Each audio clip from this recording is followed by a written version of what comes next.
Youth అంటే ఒక అతను, ఇంకొక అతను అనిల్ పేరు. ట్విట్టర్లో, ఫేస్బుక్లో, వాట్సాప్లో నా నెంబరు పోస్ట్ చేశాడు. అది చాలా క్రైమ్ అండి. అది దాని మీద సైబరాబాద్ నేను కంప్లైంట్ చేశాను. పరువు పరువు నష్టం పరువు నష్టం దావా కూడా వేస్తున్నాను. ఇక్కడ ఇచ్చాను.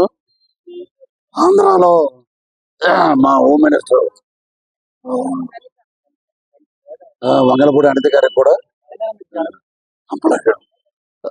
కంప్లైంట్ ఇస్తున్నానండి. అక్కడ కూడా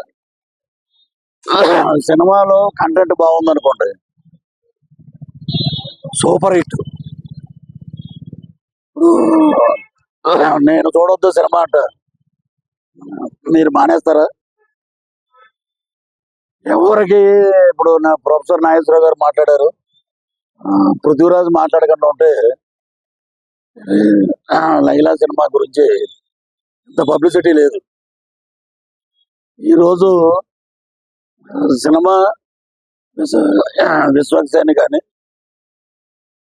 ప్రొడ్యూసర్ గారు కానీ, వాళ్ళ నాన్నగారు కరాటే రాజు గారు కానీ నేను మాట్లాడాను.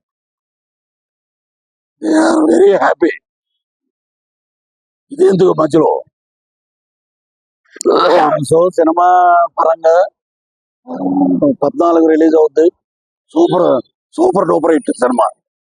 రాజకీయంగా నా మీద, నా ఆరోగ్యాన్ని, నా వ్యక్తిగత ఇమేజ్ని డ్యామేజ్ చేశారు కాబట్టి మా లాయర్ ద్వారా, మా హోమ్ మినిస్టర్ గారి ద్వారా నేను డెఫర్మేషన్ సూట్ వేస్తున్నాను.